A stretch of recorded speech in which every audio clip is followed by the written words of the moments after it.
Assalamualaikum warahmatullahi wabarakatuh. Sampurasun, wilujeng enjing tepang deui jeung simkuring Kamila Zahra dina Warta Sunda edisi 16 Februari tahun 2020 hiji. Teuleuh sabaraha menit kaharep simkuring bade maturan pamirsa kalawan informasi anu penting ngeunaan warga binaan Jago Sisingaan.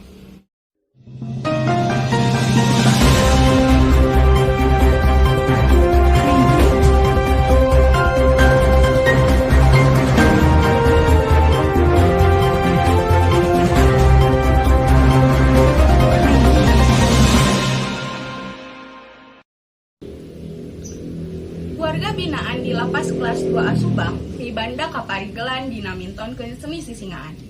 Cenah eta kaparigelan teh hasil tina latihan di jero lapas.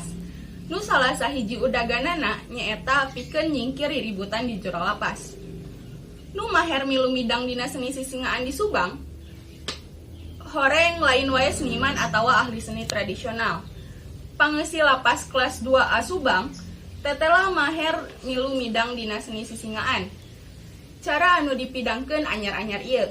Harita warga binaan lapas nu kajiret ku rupa-rupa pasoalan hukum teh mintonkeun kabisaanna dina pidangan sisingaan.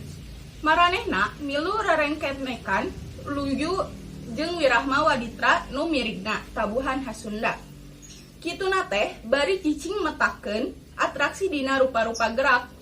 Susi Susilawati Kakanwil Kemenhukham Jabar nu ngahaja nyaksian eta atraksi warga binaan di Subang.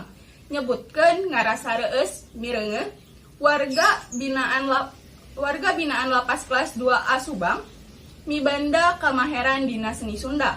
Nurutkeun Susi eta hal teh alus pikeun nyingkir riributan di jero lapas jeung bisa dijadikeun warga geusan ngaraketkeun hubungan antara patugas lapas jeung warga binaan.